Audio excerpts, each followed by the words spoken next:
Bismillahirrahmanirrahim. Assalamualaikum warahmatullahi wabarakatuh. Waalaikumsalam. Alhamdulillahirabbil alamin. Wa bihi nasta'inu ala umuri dunya waddin. Wa sallallahu ala nabiyyina wa sayyidina Muhammadin wa ala alihi wa sahbihi ajma'in. Amma ba'd. Kita panjatkan puja dan syukur kehadirat Allah Subhanahu wa taala pada kesempatan siang yang berbahagia kali ini dipertemukan oleh Allah Subhanahu wa taala di majelis ini. Kita berharap semoga Allah Subhanahu wa taala berkenan untuk melimpahkan kepada kita semuanya ilmu yang bermanfaat sehingga bisa kita amalkan sebagai bekal menghadap kepada Allah Jalla wa Ala. Amin. Salawat dan salam semoga senantiasa tercurahkan kepada junjungan kita Nabi Abu Muhammad sallallahu alaihi wasallam, kepada keluarganya, sahabatnya, dan umatnya yang setia mengikuti tuntunannya hingga akhir nanti. Para hadirin dan hadirat sekalian dan juga segenap pendengar dan pemirsa rahimani wa rahimakumullah. Manusia punya karakter bawaan. Punya apa? Karakter bawaan. Dan karakter bawaan manusia itu macam-macam. Salah satu karakter bawaan manusia adalah selalu pengen untung dan pengen rugi. Selalu pengen apa? Untung dan pengen rugi. Makanya kalau kita ditawari sesuatu, apalagi itu urusan bisnis, pasti kita akan tanya, untung nggak? Kalau dikatakan untung, maju. Kalau dikatakan rugi, mundur. Karakter bawaan manusia yang selalu pengen untung dan tidak pengen rugi, ini dimiliki oleh semua manusia, termasuk orang-orang yang beriman juga. Atau tidak? Orang beriman juga seperti itu. Iya. Pengennya untung, nggak pengen rugi. Terus apa bedanya orang beriman sama tidak beriman?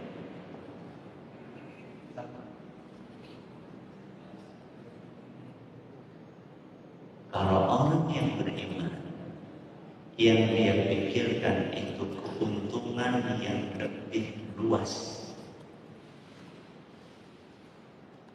yaitu keuntungan bukan hanya di dunia, tapi juga di mana? Di akhirat.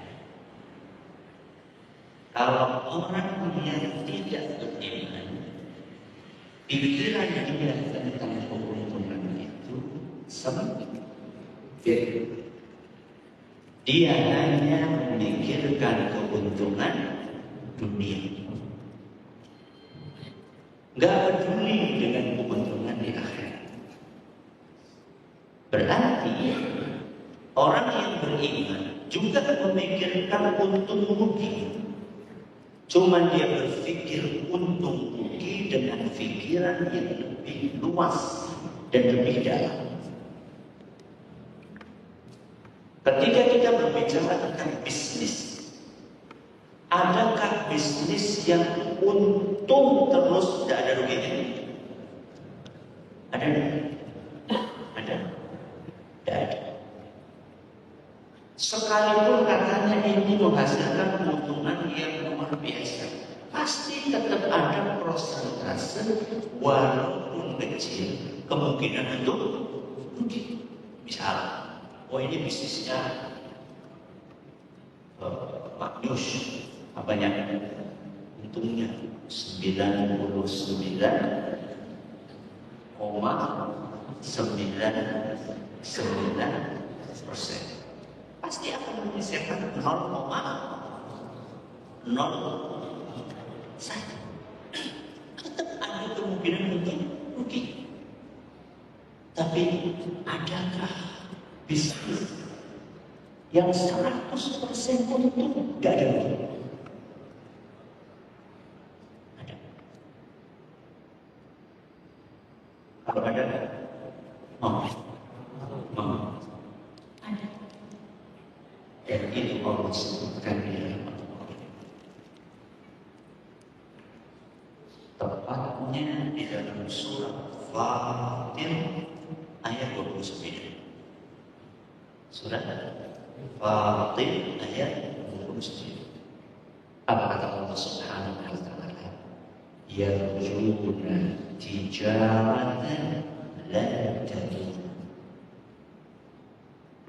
Mereka mengharapkan perniagaan yang tidak mungkin rugi. Berarti ada perniagaan yang 0% rugi. Percaya? Percaya? Kenapa percaya?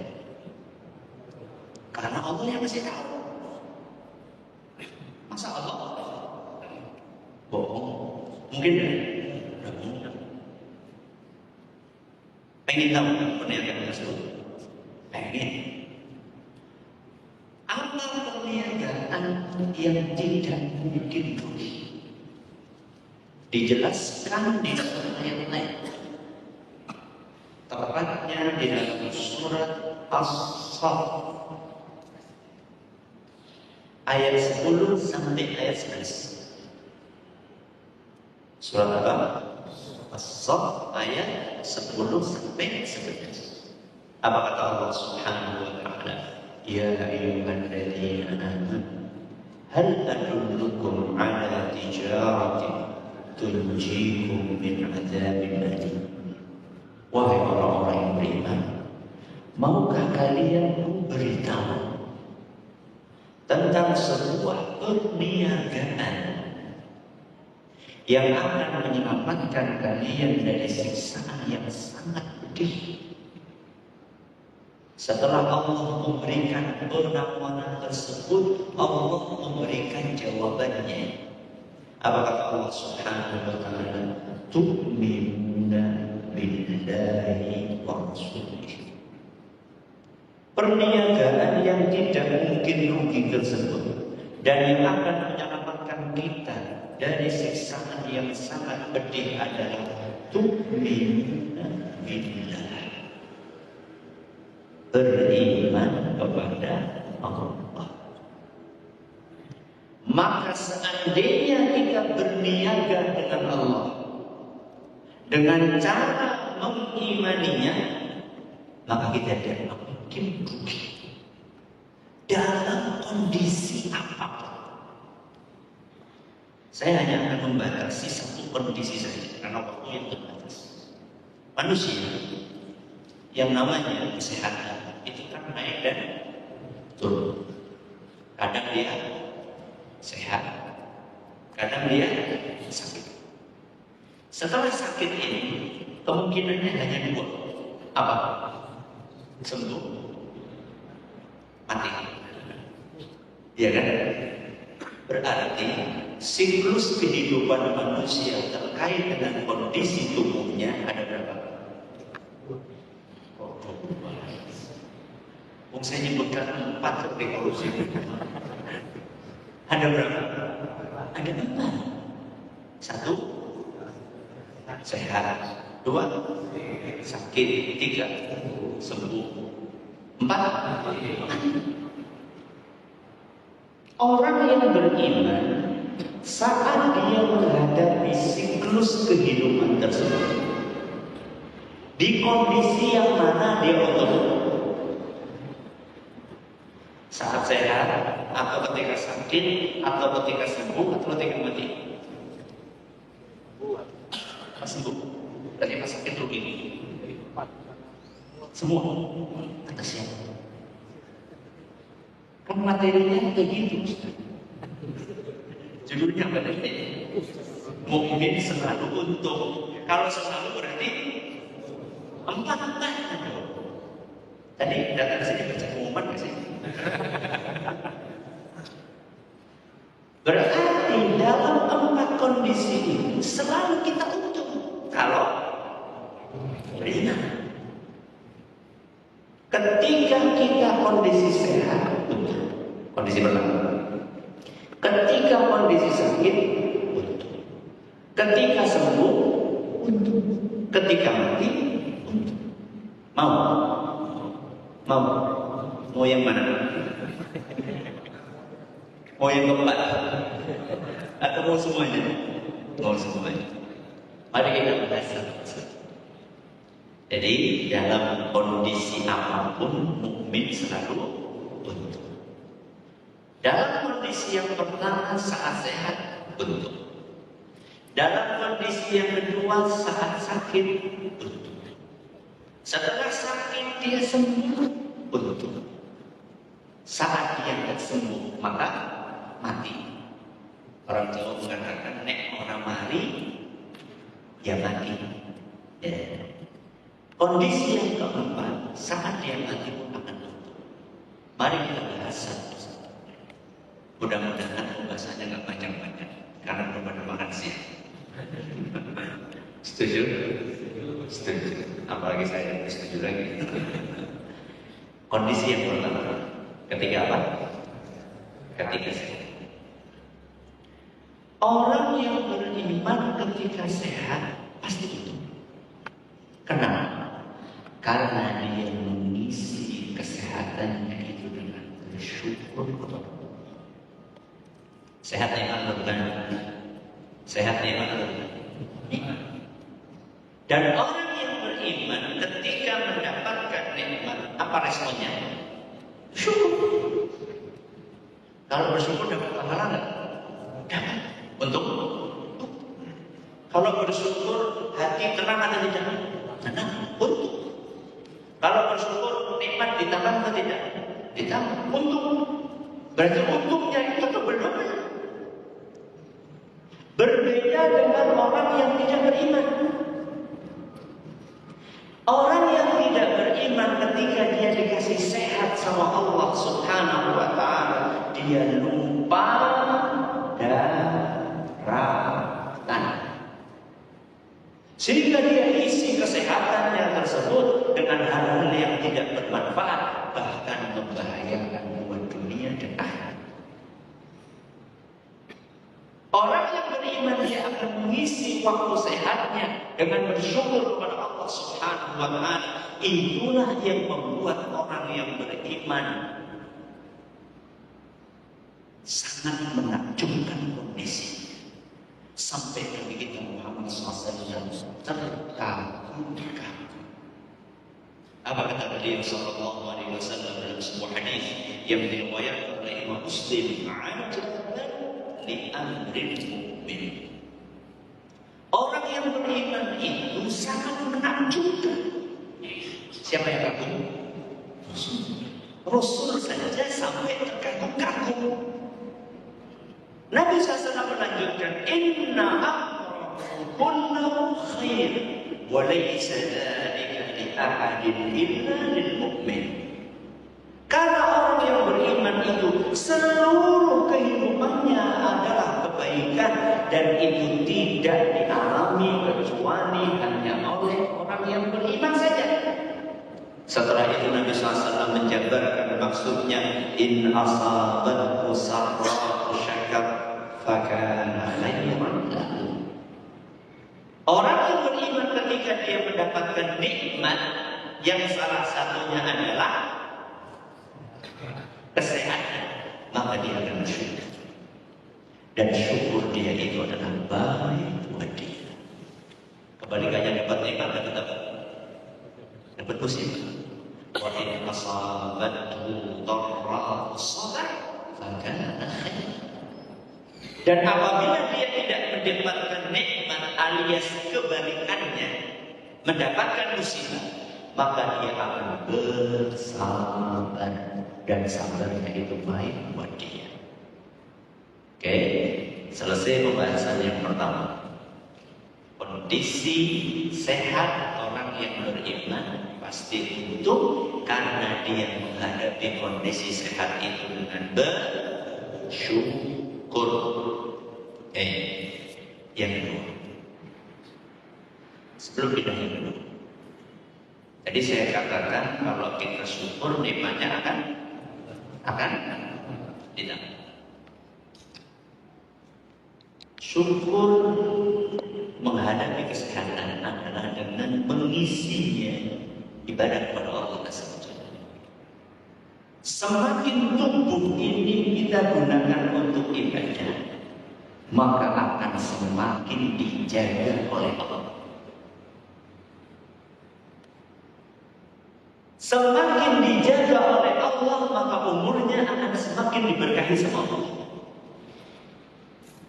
Ada seorang kakek-kakek dalam kitab Jami'ul Ulumi wal Hikam diceritakan oleh Ibnu Rajab, sudah tua, berumur 60 atau 70 tahun. Di depannya ada sungai, ya bukan sungai, dia ada irigasi kalau kita biasa. Pernah lihat irigasi? Berapa meter kira-kira? 1,5 3 meter paling. Kakek lewat irigasi lompat, melompatnya irigasi. Ada anak muda di sampingnya. Apa maksudnya? Bok jatuh, bok patah, apanya? Kakinya. Maka apa kata kakek? Oh ya anak muda, gak usah khawatir. Tubuh ini saat aku masih muda, aku jatuh. Maka ketika tua, tubuh ini dijaga sama Allah. Rasulullah SAW bersabda, "Ihfazillah yahfazka." Jagalah Allah, niscaya Allah akan menjaga. Ketika aku muda, tubuh ini tak pernah aku gunakan untuk maksiat. Selalu aku gunakan untuk beribadah, berangkat haji, berangkat kajian, bekerja mencari nafkah untuk keluarga, didik anak, didik istri. Tubuh itu selalu digunakan untuk kebaikan. Maka ketika aku tua, tubuh dijaga sama Allah Subhanahu wa Ta'ala, diberi kesehatan dan kekuatan. Jadi kuncinya kesehatan bukan hanya nge-gym. Kalau nge-gym sambil jelalatan, itu malah bikin sakit apa? Sakit kepala, apa sakit mata, apa sakit hati, semuanya.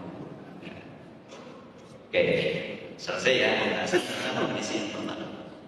Jadi ketika kita sehat, maka kita akan kondisi yang kedua, apa tadi? Ketika sakit. Orang yang beriman ketika sakit, apakah dia tetap beruntung? Iya. Loh, sakit kok untung? Iya. Dari mana untungnya? Dari dua sisi. Keuntungan yang pertama, dia akan panen pahala. Dan keuntungan yang kedua, dosa-dosanya akan digugurkan. Semua. Ada berapa keuntungan? Dua. Keuntungan pertama, panen. Keuntungan yang kedua, dosa-dosanya akan digugurkan. Mari kita bahas keuntungan yang kedua. Panen pahala. Kalau dengan kata panen, berarti sedikit apa banyak? Kecuali gagal panen. Ini bukan gagal panen, tapi panen raya. Sehingga pahalanya melimpah ruah. Dari mana Ustaz pahala melimpah ruah? Satu, sabar. Dua, benih, doa. Tiga, pahala amal yang biasa dia kerjakan saat masih sehat. Makanya saya katakan panen. Karena apa? Karena banyak banget. Pahala tadi sabar. Pahala doa, pahala amal yang biasa dikerjakan ketika masih. Ayo kita baca. Pahala sabar.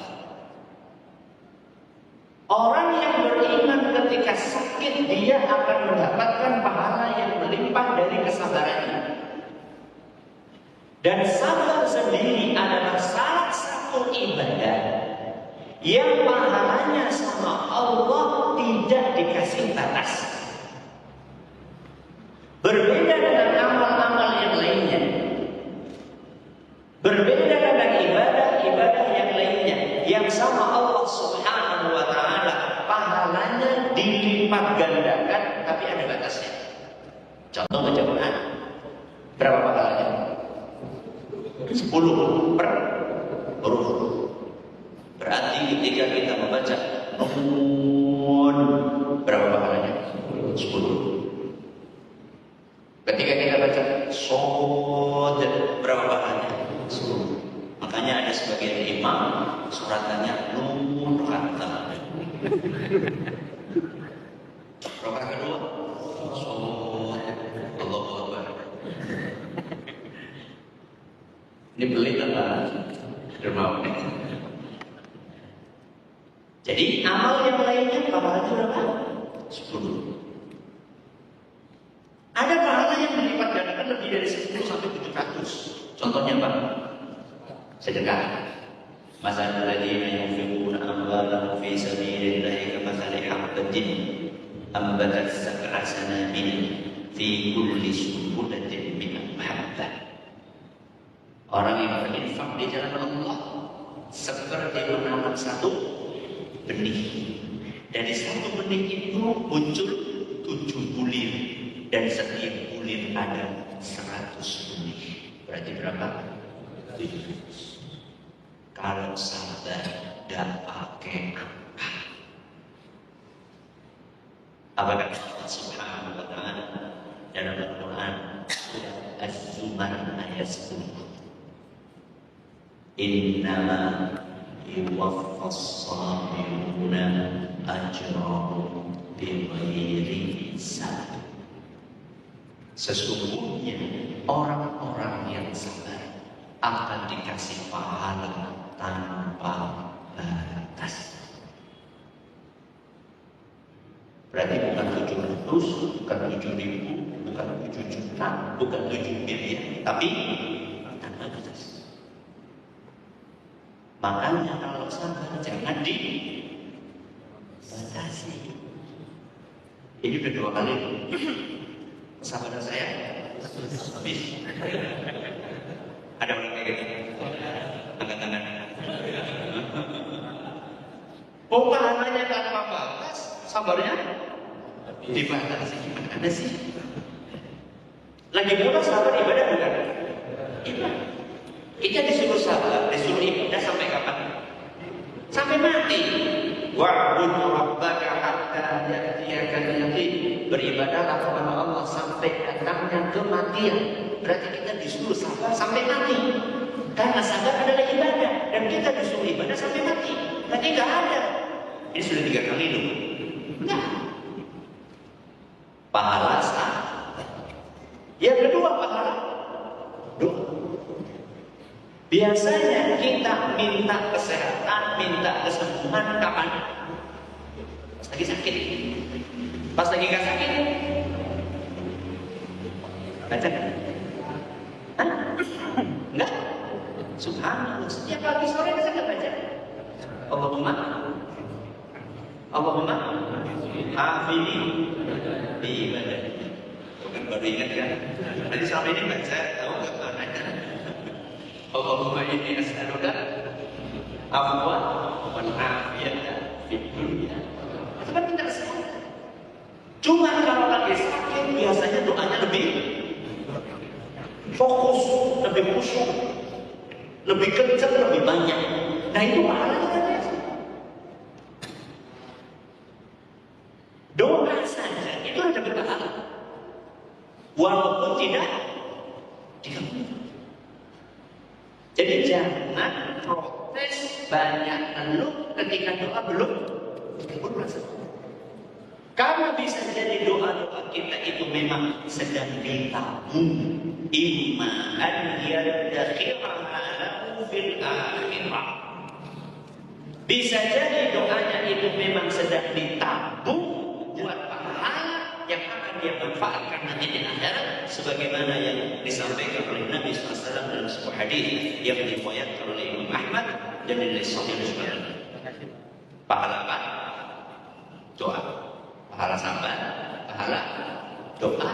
Yang ketiga, pahala amal yang biasa kita kerjakan saat sehat. Wah, itu luar biasa ya. Banyak di antara kita mungkin belum tahu bahwa ketika kita sehat, lalu kita rajin beribadah, saat sakit ibadah itu nggak bisa kita kerjakan, maka walaupun itu tidak bisa kita kerjakan, pahala tetap kita dapatkan. Saya kasih contoh. Pas lagi sehat rajin kemana? Ke masjid. Pas lagi sakit, nggak bisa ke masjid. Berarti sholatnya mana? Padahal sholat di masjid dapat berapa? Sholat di rumah?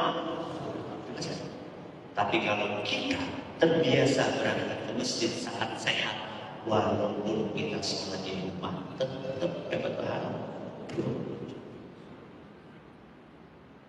Kalau sakitnya 10 tahun, nggak ke masjid 10 tahun, gimana? Gimana? Dapat pahala.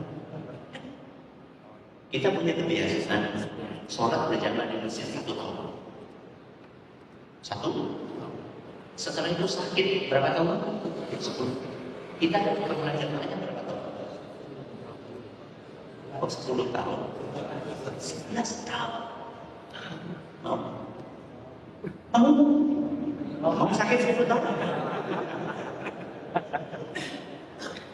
Mau dapat pahala banyak. Para beliau mengatakan samanadun mundur. Siapa yang menanam, maka dia akan menuai. Jadi ketika kita sehat, kita tanam soleh. Kita silaturahim, kita berangkat taklim, kita umroh, kita haji, kita bantu orang lain. Ketika kita sehat, kita masih menggunakan kesehatan kita untuk kebaikan. Maka saat kita sakit, kita akan memetik dan menuai pahala yang melimpah ruah sebagai bentuk kemurahan dari Allah Subhanahu wa Ta'ala. Apa dalilnya? Sabda Nabi sallallahu alaihi wasallam, "Idza kana al-'abdu ya'malu 'amalan shalihan." Ketika seorang hamba sudah terbiasa melakukan amal soleh, saat apa itu? Saat sehat. Fashaghalahu 'anhu maradun aw sadar. Tapi kemudian dia tidak bisa lakukan karena ada halangan. Halangannya adalah sakit atau bepergian. Kutiba lahu kasalihi ma kana ya'malu wa huwa sahihun muqim. Dia akan tetap dapat pahala seperti saat dia melakukan amal soleh itu ketika sehat dan ketika dia tidak bepergian. Hadis riwayat Abu Dawud dan dinilai sahih oleh Imam Al-Hakim dan kata Syekh Al-Albani hadis ini hasan. Kita masih di kondisi yang berapa? Kondisi yang kedua. Fokus ya? Masih fokus? Masih. Kondisi kedua yaitu ketika sehat. Apa untungnya? Maaf, ketika sakit. Apa untungnya? Apa untungnya? Pahala melimpah. Pahala melimpah tadi kita kasih contoh. Pahala sabar, doa, amal soleh yang biasa kita. Sekarang kita bahas keuntungan yang kedua. Apa coba? Digugurkan miskin. Digugurkan. Orang yang sakit dan beriman berusaha. Berarti kalau nggak beriman, tidak ini. Itu untuk apa kata Nabi kita Muhammad SAW? Ma yazalul balaa bil mu'mini wal mu'minah.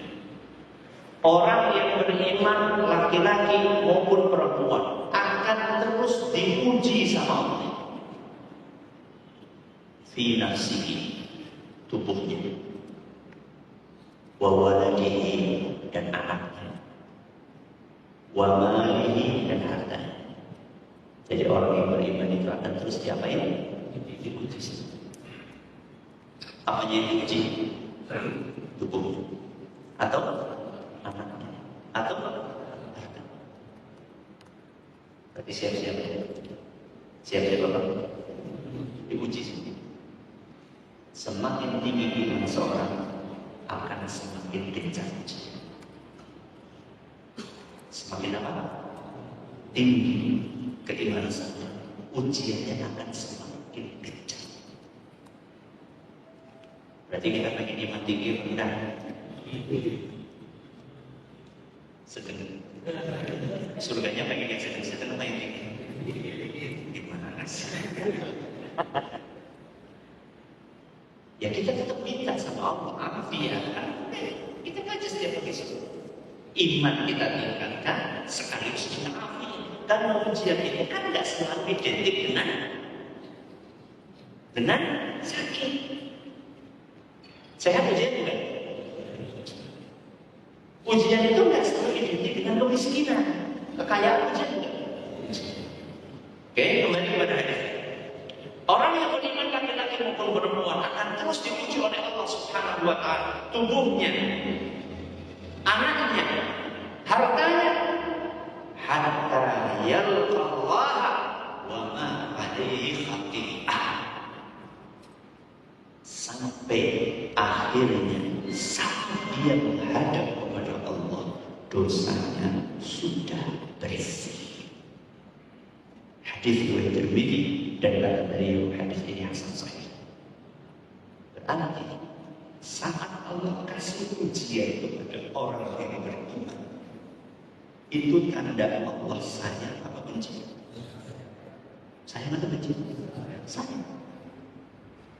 Di mana sayangnya? Sayangnya adalah karena Allah ingin orang ini dosanya dikubur, sehingga ketika dia meninggal dunia sudah dalam keadaan bersih. Kalau sudah bersih berarti habis mati masuk surga. Yang masuk neraka siapa? Yang masih kotor. Kenapa masuk neraka? Karena harus dibersihkan supaya bisa masuk surga. Kalau masih bisa dibersihkan, orang Islam yang banyak dosa, kalau orang kafir jadi apa? Bahan bakunya keren, bahan makanannya masuk. Tapi orang Islam yang punya dosa-dosa masih kotor, tak pernah sakit, tak pernah dipuji sama Allah, maka dia menghadap kepada Allah dalam keadaan kotor. Karena masih kotor, belum boleh masuk surga, dibersihin dulu. Pengen menghadap kepada Allah dan bersih atau kotor? Pengen sakit? Terus bersihannya pakai apa?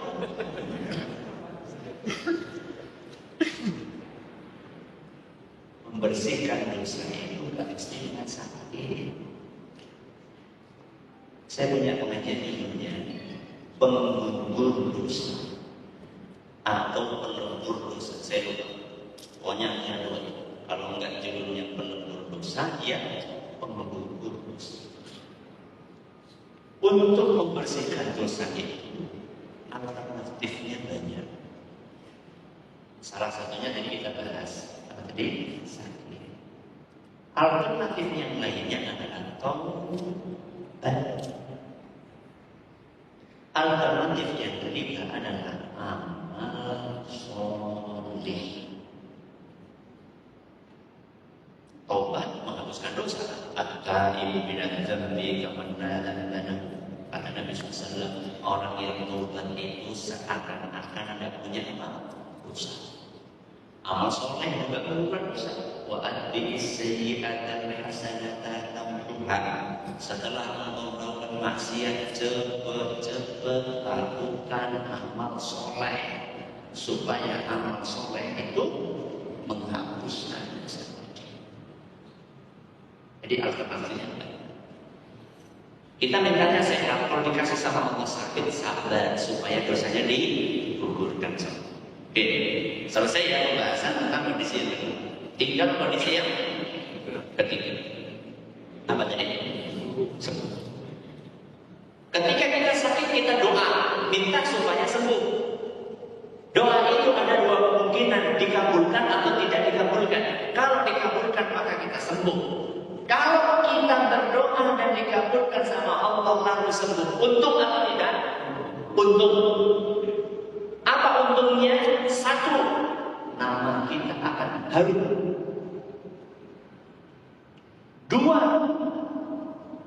kita akan dimudahkan husnul khatimah. Satu, nama kita akan apa? Harum. Apa dalilnya? Dalilnya adalah sabda Nabi Sallallahu Alaihi Wasallam dalam sebuah hadis yang diriwayatkan oleh Imam Al-Bukhari di dalam kitab beliau Al-Adab Al-Mufrad, dan kata Syekh Al-Albani hadis ini sahih. Fa in 'afahu 'asalahu.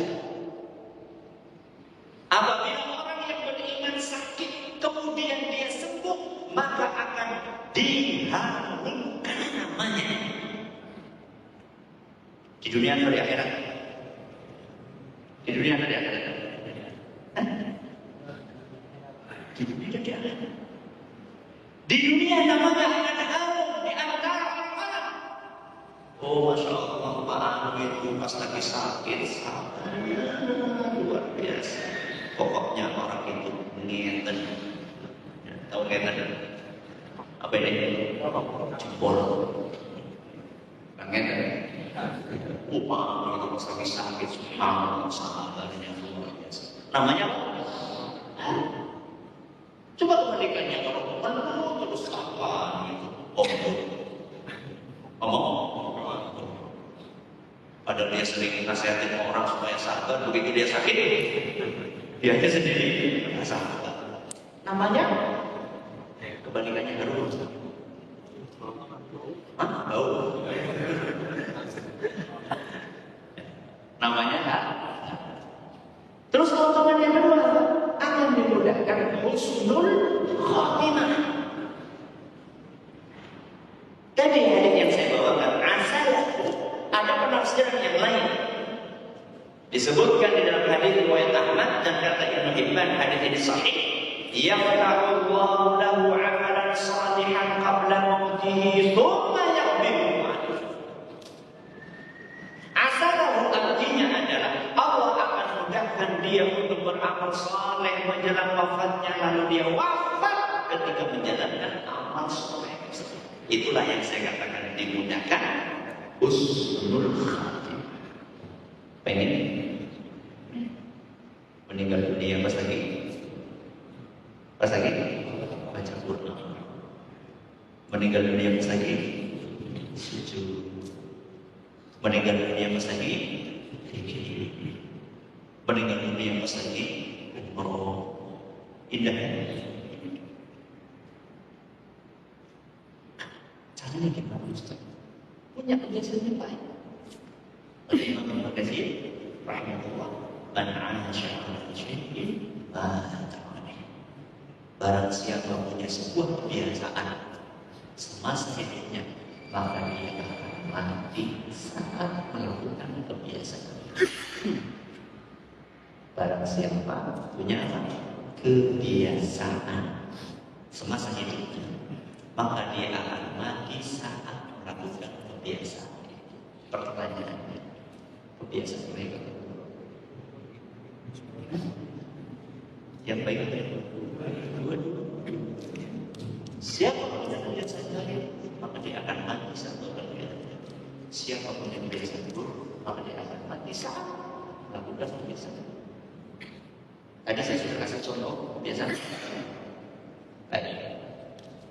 Kebiasaan buruk, kerjaan apa?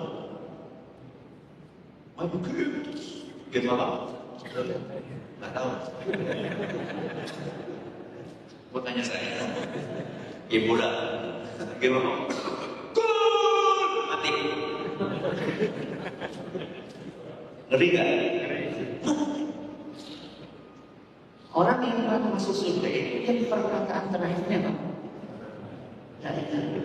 Kalau perkataan terakhirnya gugur gitu. Serem gak? Makanya dia main game. Udah kayak gitu game yang ada judinya belum.